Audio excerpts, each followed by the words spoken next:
He had always thought he knew every corner of his life. The house, the garden, the staff, everything ran like the gears of a watch. But the summer the robbery started, even his steady pulse skipped a beat. People in the neighborhood talked in low voices about masked men cutting through streets at night, about quick, efficient strikes on homes with security systems bypassed. His mansion had been hit twice in 1 month. Expensive art gone, a safe cracked, sleep stolen in ragged pieces. On a night after the second theft, he stood in the kitchen at 3 and watched the staff move like ghosts. The head of security fussed over patrol routes. The house felt owned by fear. But not her. She was sweeping at the far end of the hall, moving in slow, confident arcs. He had hired many people over the years, but she was new, quiet, and watched the world with a hard calm. Her name was Lila. She had a soft face and eyes that seemed to have seen both hardship and miracles. She never asked for breaks or took calls. Most nights she finished and went home to a small apartment 2 blocks away. No family to speak of, she said, only a sister who sent postcards. When the robberies escalated, he expected panic. Instead, Lila hummed as she worked. When he asked why she wasn't afraid, she smiled. People get frightened of what they don't understand, she said. Calm is knowing what you can control and doing it. He started watching her. She never lingered near the monitors, but once a week she'd stand at the back gate and look down the lane, as if reading something only she could see. When the crew struck again, they took the dining room chandelier. He came down the marble stairs and found her polishing a silver tray. "Why didn't you lock the side entrance?" he demanded. "The lock was fine," she said. The thief opened a window. He was small and light. He could pass without touching the sensors. "You knew," he said. "Sometimes you can tell when someone will take something," she said. "By the way they move, the silence they carry. There are people who take because they must. People who take to hurt. I can tell the difference." He felt foolish for doubting her. She made theft sound like a dialect. Over the next week, she cleaned the same corner 3 times, paused, then walked to the front door to peer down the lane. She sat at the kitchen table with the ledger open and traced numbers with 2 fingers, muttering. The head of security complained that she interfered. The gardener shrugged. When the crew struck again, they passed the old elm and hesitated. One of them glanced back. He was wearing a jacket that didn't fit.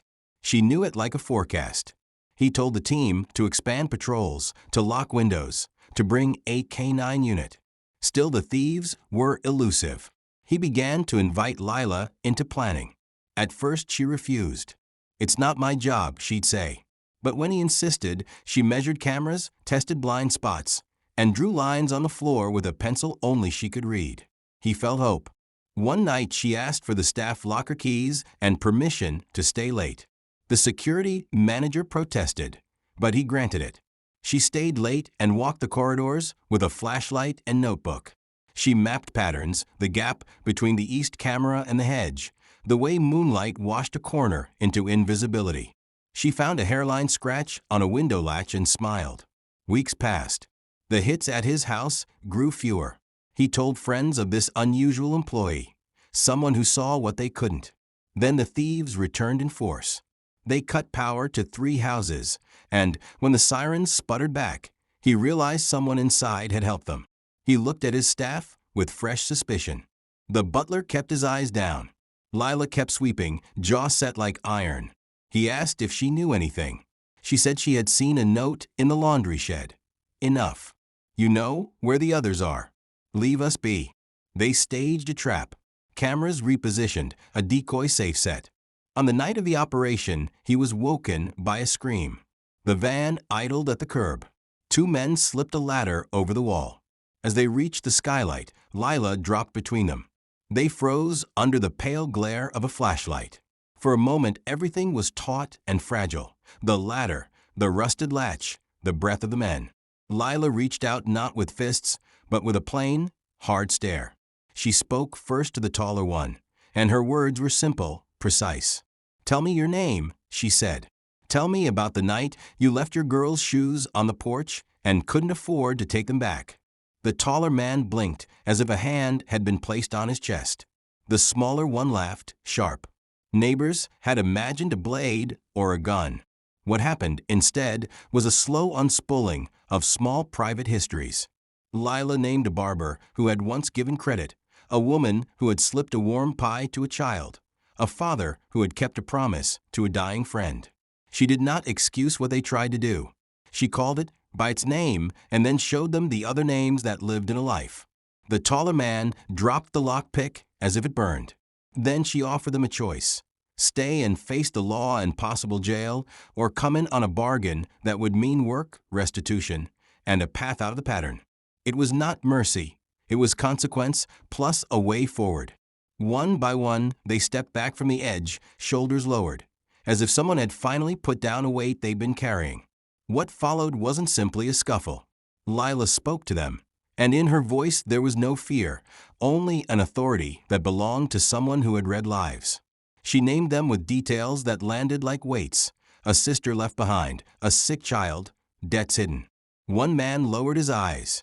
The other lunged, but he too paused when she told him what a neighbor had once done for her. She offered them something he couldn't: recognition. Afterward, the neighborhood gathered like people who had survived a storm. They praised the plan and the team, but he felt dissonance.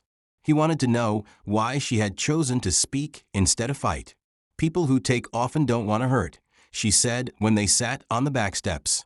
They want to be seen. They want to be told they're more than the worst thing they've done. If you only fight them, you make them a story of failure. If you meet them with recognition, sometimes they choose a different ending. He wanted to hold to law, to punishment. But he remembered the man who lowered his hand at Lila's words, the way shame seemed to unspool. He understood that fear breeds violence, and that tenderness could be a wedge.